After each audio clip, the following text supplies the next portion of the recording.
român! Așa este.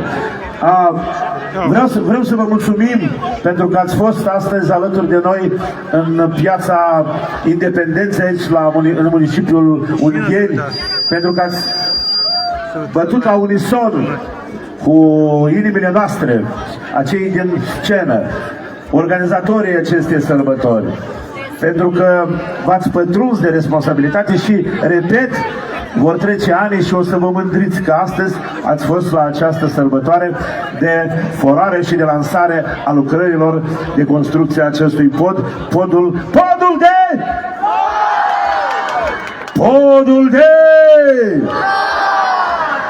Voi să aveți foarte multe flori în suflet. Cine are flori în suflet nu poate face fapte urâte, așa este. Așa este și deci, momentele următoare îi aparțin, deja i-ați pronunțat numele, însă noi vrem să vă auzim așa, la unison. Și de atunci și până acum sunt ceva ani. Iată, a lansat multe creații de succes în România. Iar albumul ei de debut, lansat în 2015, se numea cum? This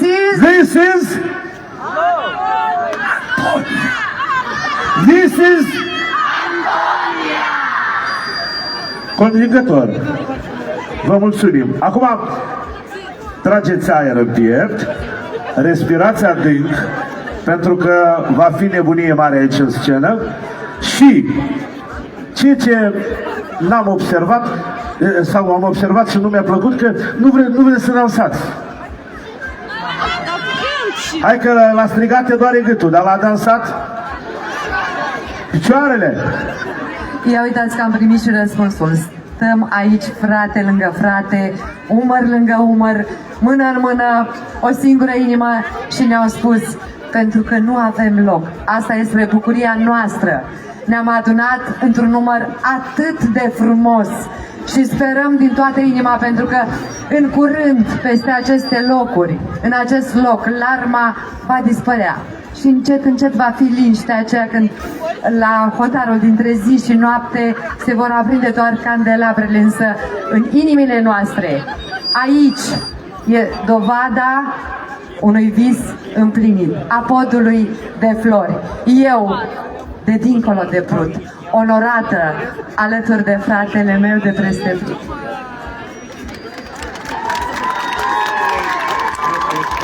O, Floră, m-ai înduieșat că nu mai am cuvinte. Dar nu asta contează acum.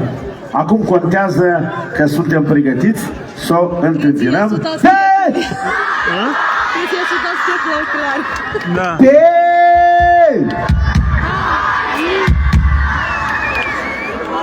Vizionare plăcută!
Yeah.